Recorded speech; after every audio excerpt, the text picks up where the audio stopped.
Kenalkan, saya Ilham Ridho Alkat, mahasiswa dari Universitas Pakuan Bogor dengan nomor punggung 0211200423.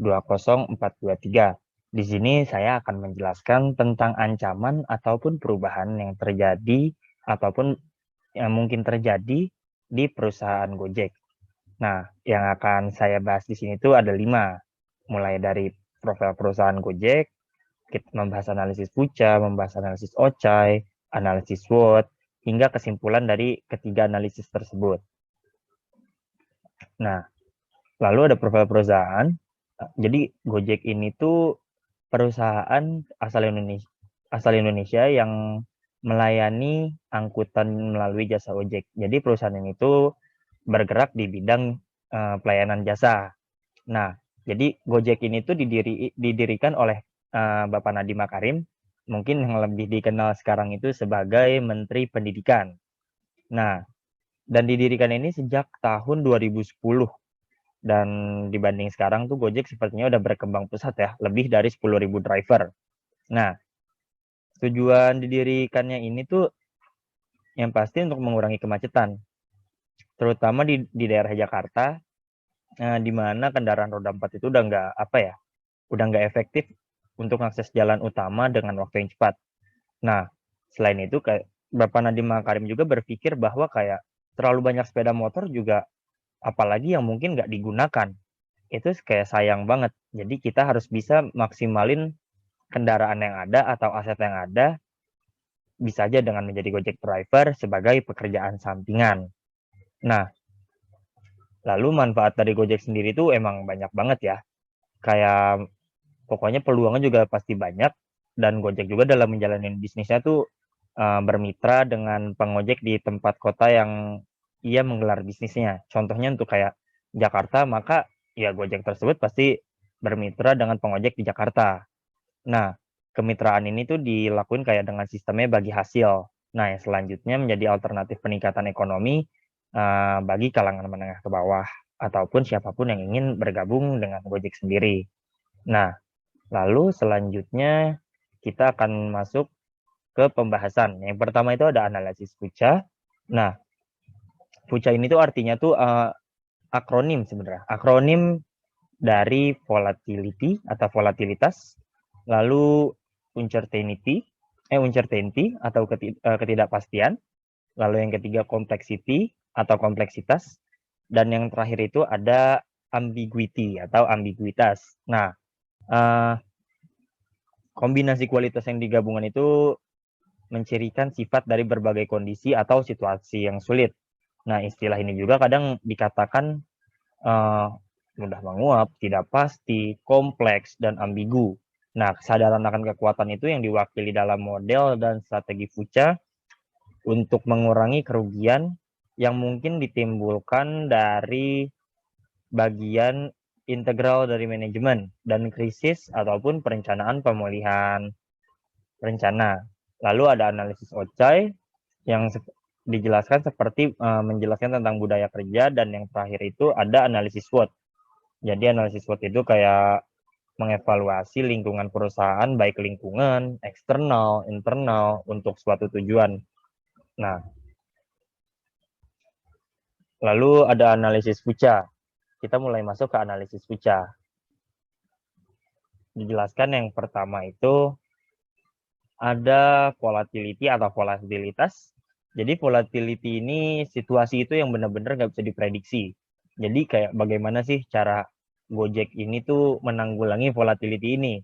Yang pertama, kita juga harus bisa meningkatkan kecepatan keputusan. Yang kedua, pemanfaatan teknologi dan strategi alternatif. Dan yang ketiga, ada melatih untuk tahan dari berbagai gangguan.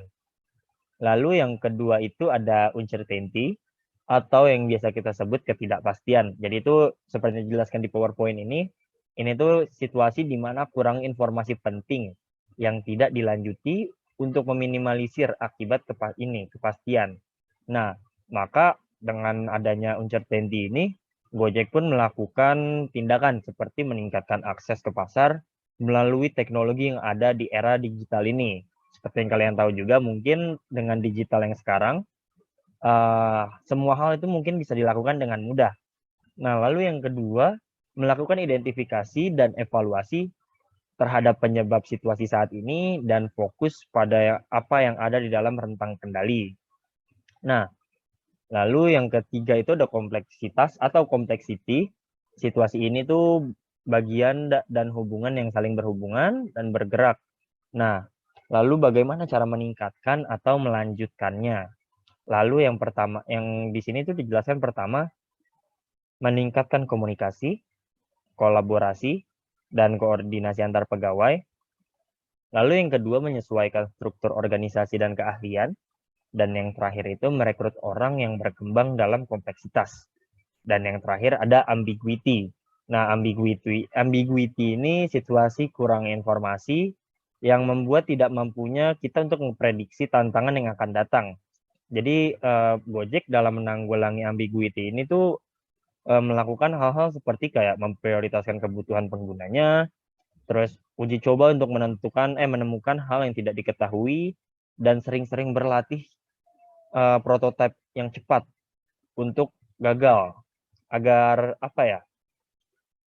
Agar bisa tahu juga apa sih yang kurang dari ambiguity-nya ini. Nah, lalu pembahasan kedua ini adalah analisis OCAI. Analisis OCAI ini merupakan metode yang memiliki 6 dimensi kunci budaya organisasi. Nah, 6 itu yang pertama ada karakteristik dominan, kedua ada kepemimpinan organisasi, yang ketiga ada pengelolaan karyawan, keempat ada perekat organisasi, kelima ada penekanan strategis, dan yang terakhir itu ada kriteria sukses. Nah, pengukuran OCAI ini tuh menentukan kecenderungan budaya suatu organisasi. Sebuah organisasi apa sih yang memiliki tipe budaya seperti klan atau organisasi atau advokasi, market atau hierarki. Nah, pengukuran OCAI ini juga dapat menunjukkan nih kondisi organisasi ini sesuainya sama tipe yang apa sih. Nah, untuk hasil analisis OCAI pada PT Gojek ini, kita bisa ngelihat di grafik tipe budaya ini, grafik ini lebih condong ke arah hierarki. Untuk lebih memudahkannya, kita bisa ngelihat di tabel yang di bawah.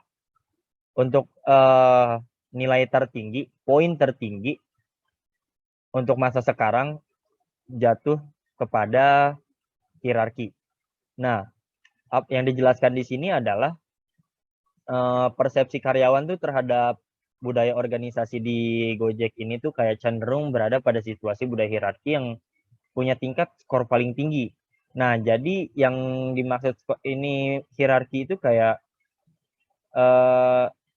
mereka bekerja sebagai definisi pegawai yang diartikan kayak mereka tuh ingin yang namanya kerja kayak fleksibel, tanpa aturan yang berat dan lain-lainnya.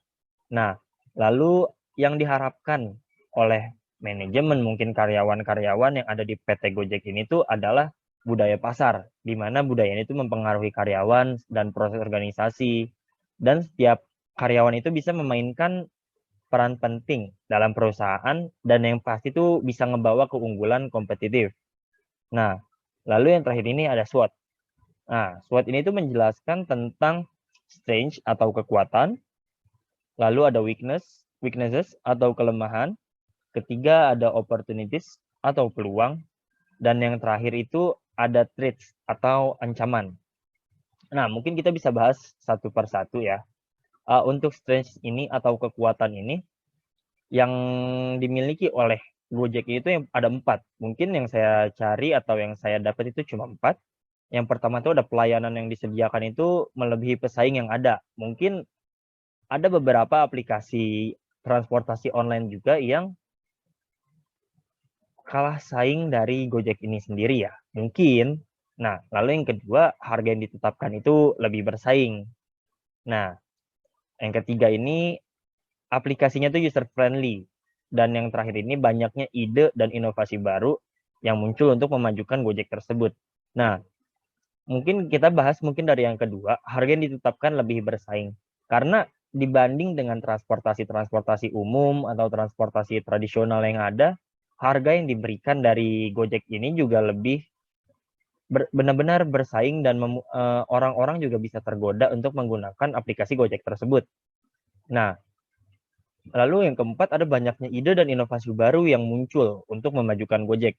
Mungkin untuk di aplikasi tersebut itu kayak banyak banget kayak ide atau inovasi baru seperti memberi diskon atau memberi promo dan lain-lainnya.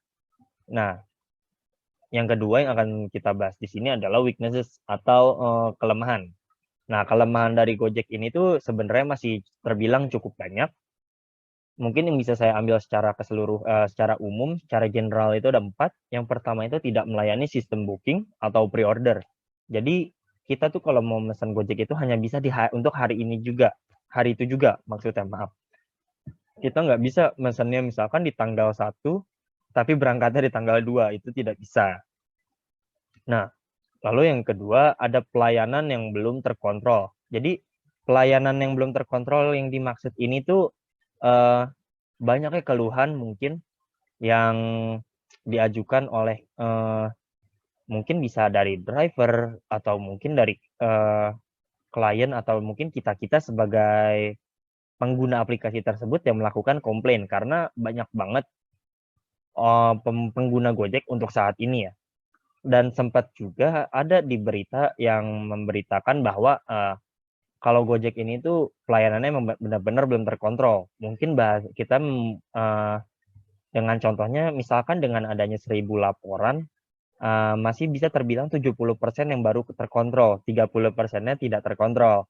Nah, itu yang makanya bisa saya masukin ke kelemahan yang ada di Gojek ini. Nah, lalu yang ketiga, tidak terdapat komunikasi langsung antara driver dengan manajemen.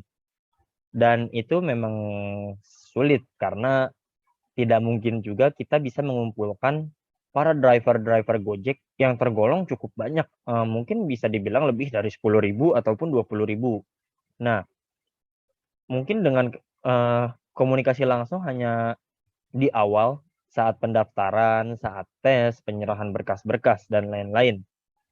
Nah, dan yang terakhir ini tuh ada keamanan driver yang tidak bisa dijamin secara langsung oleh manajemen.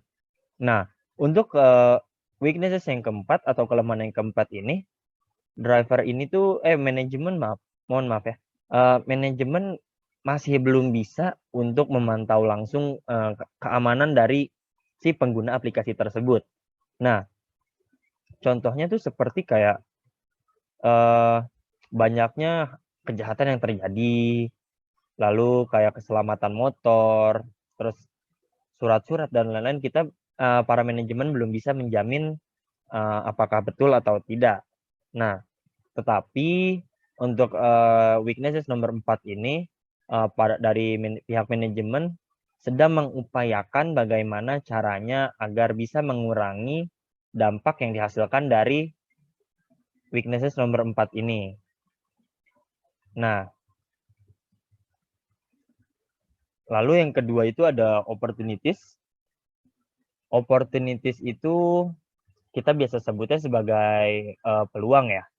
Nah, peluang kita dapat di sini atau yang saya dapat di sini itu ada 3. Yang pertama itu potensi customer yang sangat luas. Itu tuh mencakup di seluruh wilayah di Indonesia. Jadi kayak kita mau nyari Gojek di mana aja tuh kayak sekarang tuh udah banyak, udah menyebar. Nah, dibanding dengan zaman dulu kayak mungkin kita bisa ngelihat dengan sebelum adanya Gojek, di saat beberapa orang yang mungkin bekerja pulang di larut malam dan tidak memiliki kendaraan pribadi sangat sulit untuk perjalanan pulang dan tidak ada kendaraan umum yang lewat di malam hari. Nah, lalu bargaining power sebagai customer dan supplier itu kuat, dan yang terakhir itu potensi masuk pesaing baru itu tergolong sedikit atau kecil. Dan yang dilihat sampai saat ini memang betul, masih sedikit pesaing baru yang masuk, dan yang masuk pun belum tentu bisa menyaingi dari Gojek tersebut. Nah, lalu ada threats atau ancaman. Ancamannya ini yang saya dapat ini, yang pertama, tidak ada keunggulan aplikasi daripada pesaing. Karena itu membuat membuat tidak ada kemajuan dari Gojek tersebut karena Gojek sedang berada di atas dan tidak memiliki pesaing. Jadi kurang memiliki inovasi baru yang benar-benar efektif. Nah, Lalu yang kedua, banyak ditentang oleh angkutan umum dan ojek pengkolan. Untuk informasi lebih lanjutnya, di tahun kurang lebih 2017 atau 2018, banyak sekali angkutan umum dan ojek pengkolan, khususnya di daerah tinggal saya di Bogor, yang melakukan demo karena dengan adanya aplikasi ojek online ini. Nah, jadi kenapa sih banyak angkutan umum dan ojek pengkolan itu yang menentang adanya ojek online?